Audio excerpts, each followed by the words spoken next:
क्या आपकी आंखों पर भी ये पीले रंग का फैट या बम्प्स है वो होना स्टार्ट हो चुके हैं? तो आप इस प्रॉब्लम से बहुत परेशान हो या फिर आप चाहते हो कि आपको ये प्रॉब्लम कभी भी ना हो, तो आज की ये खास वीडियो आप सबके लिए होने वाली है। क्योंकि आज की वीडियो में मैं आपको दो ऐसी चीज़ें बताऊंगी, दो ऐसे चेंजेस बताऊंगी जो कि आपको अपनी डाइट में करने हैं। अगर वो चेंजेस आप कर लेते हो 100% आप आंखों पर ये पीले रंग के फैट जमा होने की प्रॉब्लम से हमेशा के लिए छुटकारा पा सकते हो। कौन से हैं वो बदलाव जानेंगे आज की इस वीडियो में। सो वीडियो शुरू करने से पहले सत श्री अकाल, आदाब, नमस्ते। मैं हूं certified health and lifestyle coach Rajvinder Kaur. अगर आप मेरे चैनल पे नए हो तो चैनल को सब्सक्राइब जरूर कर देना। सो सबसे पहले बात करते हैं ये पीले रंग का फैट जमा होता क्यों है आंखों पर।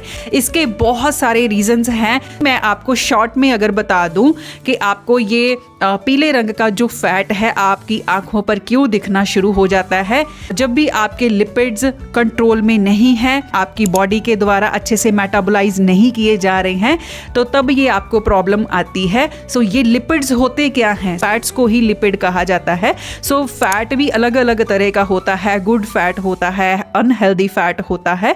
सो जैसे कि कोलेस्ट्रॉल अगर आपका बहुत ज़्यादा बढ़ जाता है या फिर लॉन्ग टर्म से आपको कोलेस्ट्रॉल की प्रॉब्लम है, सो उसकी वजह से भी आपको ये आंखों पर फैट जमने की प्रॉब्लम आना शुरू हो जाती है। इसके अलावा अगर आपको ट्राइग्लिसराइड्स बढ़ने की भी जब प्रॉब्लम है तो उस केस में भी आपकी आंखों पर ये पीले रंग का फैट जमा होना शुरू हो जाता है। तो इस फैट को जो आपकी आंखों पर डिपॉजिट होना शुरू हो जाता है, इसको साइंस की लैंग्वेज में ज़ैंथेलाज़्मा बोला जाता है। सो ये ज़ैंथेलाज़्मा के बहुत सारे कारण होते हैं। आपका अनहेल्दी लाइफस्टाइल होता है, आपकी बैड ईटिंग हैबिट्स होती हैं, या फिर खाने के अलावा भी बहुत सारे कारण होते हैं। सबसे पहले हम बात करते हैं कि रूट कॉज पर, कि हमें इसके जड़ पे काम करना पड़ेगा कि आपकी आंखों पे ये प्रॉब्लम आए ना, या फिर आगे है तो ये रिवर्स हो। जड़ इसकी क्या है? जड़ यही है कि आपके जो भी बॉडी में लिपिड प्रोफाइल में इंप्रूवमेंट करना। जब आपका कोलेस्ट्रॉल लेवल बैलेंस रहेगा, आपके ट्राइग्लिसराइड्स बैलेंस रहेंगे, मींस आपकी बॉडी में एलडीएल कोलेस्ट्रॉल बढ़ा हुआ ना हो और ट्राइग्लिसराइड्स का लेवल भी 100 से कम हो, तो उस केस में आपको ये प्रॉब्लम नहीं आएगी। सो कौन से वो दो बदलाव करने हैं? सो नंबर 1 पे बात करें, increase high fibre food in your daily diet. अब बात करते हैं कि फाइबर में भी सबसे पहले जिस पे आपको ज्यादा फोकस करना है वो है सल्यूबल फाइबर पर। अब क्यों करना है आपको सल्यूबल फाइबर का इंटेक अपनी डाइट में? क्योंकि सल्यूबल फाइबर ऐसा फाइबर है जो कि बैड कोलेस्ट्रॉल्स हैं उनको डायरेक्टली ब्लड में से खींचकर लेके जाता है और बॉडी से बाहर फेंक देता है।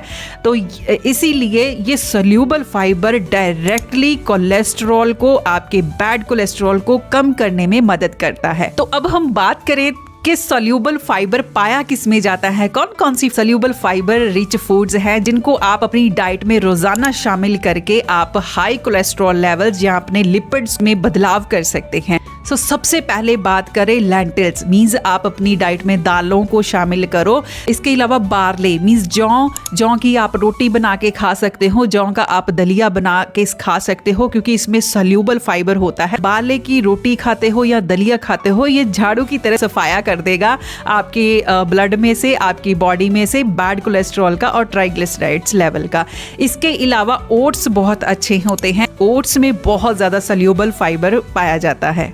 इसके अलावा बीन्स जो फलियां होती हैं, फलियों को अपनी डाइट में रोजाना शामिल करें। इसके अलावा सल्यूबल फाइबर एप्पल में पाया जाता है। हर रोज आप खाली पेट एप्पल जरूर खाइए जब एप्पल का सीजन होता है। अगस्त से लेके जनवरी तक खूब एप्पल्स का सीजन रहता है, तो इसीलिए डेली आप खाली पेट एक एप्पल तो जरूर खाइए।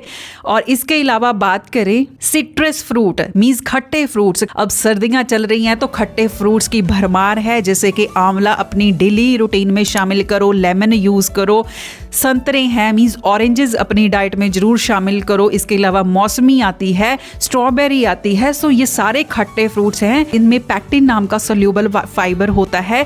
तो ये सल्यूबल फाइबर क्या करता है, आपकी जो भी आर्टरीज होती हैं मींस जो आपकी धमनियां होती हैं मींस ब्लड वेसल्स होती हैं, तो उनमें जो भी कोलेस्ट्रॉल जमा होता है तो उन सबको बाहर निकालने का, पिघलाने का काम करता है।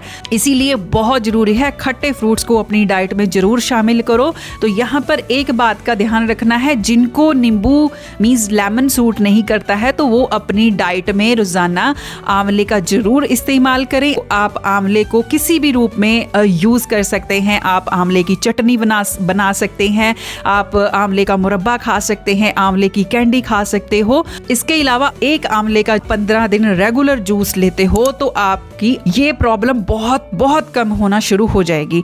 सो ये सारी वो चीज़ें, इसका आप स्क्रीनशॉट भी ले सकते हो ताकि आपको चीज़ें याद रहे और आपको आसानी हो याद रखने में और आप इसको डेली रूटीन में शामिल कर सके। ये तो बात हमने करी है सोल्यूबल फाइबर की। अब आप जो यूज़ करेंगे वो है जनरल फाइबर इनटेक। फाइबर का इनटेक बढ़ाना बहुत ज़रूरी है। फाइबर अब किन चीज़ों में पाया जाता है? जितने भी आप फ्रूट्स खाते हो, वेजिटेबल्स हैं, हरे पत्तेदार सब्जियां हैं, इसके अलावा जितने भी होल ग्रेन्स हैं मीन्स मोटे अनाज है, उनमें बहुत ज़्यादा फाइबर पाया जाता है और इसके अलावा इनका ग्लाइसेमिक इंडेक्स लो रहता है, तो जिनकी वजह से ये एकदम जाके आपकी बॉडी में ब्लड शुगर लेवल में स्पाइक नहीं करते हैं। तो जो आपने खाया पिया है वो जल्दी फैट में स्टोर नहीं होता है। सो इस वजह से आपको ये सारे फाइब्रस रिच फूड आपको यूज करने चाहिए। अब होल ग्रेन्स में हम बात करें तो होल ग्रेन्स में आप बाजरा ले सकते हो, जवार की रोटी जिसको इंग्लिश में सोरगम बोलते हैं या चरी भी बोल देते हैं, और इसके अलावा आप रागी यूज करिए अपनी डाइट में। ब्राउन राइस और किनुआ भी इनके अलावा आप यूज कर सकते हो। तो ये मोटे अनाज होते हैं, इसमें बहुत सारा फाइबर पाया जाता है, तो जो कि आपको जल्दी भूख नहीं लगने देता, तो आपको फुलनेस की फीलिंग आती है, आपको पेट भरा भरा सा लगता है, जिसकी वजह से आप अनहेल्दी चीजें खाने से बचते हो और ओवर ईटिंग से बचते हो। इसके अलावा लेग्यूम्स में मटर बहुत अच्छे रहते हैं। सर्दियों का मौसम है तो मटर बहुत आ रहे हैं, तो इसीलिए डिफरेंट डिशेस में आप मटर का इस्तेमाल करें। इसके अलावा चिकपीज जो व्हाइट छोले होते हैं बहुत अच्छे रहते हैं, कोलेस्ट्रॉल को कम करने के लिए बहुत ज़्यादा इंपॉर्टेंट रोल प्ले करते हैं। अगर आप छोले बना के खाते हो, छोले की चाट बना के खा सकते हो, बहुत अच्छी होती है। इसके अलावा पीनट मीन्स मूंगफली बहुत अच्छी रहती है, आपके कोलेस्ट्रॉल लेवल को कम करती है। बस ध्यान ये रखना है आपने बहुत ज़्यादा नहीं खाना है, तो आप 50 ग्राम पर डे की खा सकते हो। इसका कोई भी साइड इफेक्ट आपको नहीं है। इनफैक्ट ये आपको गुड कोलेस्ट्रॉल प्रोवाइड करती है, जिसकी वजह से आपका बैड कोलेस्ट्रॉल कम होता है। सो ये थी वो दो चीजें जो आपको अपनी डाइट में शामिल करनी है। एक सोल्यूबल रिच फूड आपको अपनी डाइट में शामिल करना है और एक जनरल फाइब्रस रिच फूड आपको लेने हैं। अगर आपने ज़ेंथेलाज़्मा की प्रॉब्लम को ख़त्म करना है तो आपको अपने ट्राइग्लिसराइड्स, आपके लिपिड्स, जो ओवरऑल लिपिड प्रोफाइल है उसमें इम्प्रूवमेंट करनी है, उसमें चेंजेस लेके आने हैं, उनके लेवल को कम रखना है।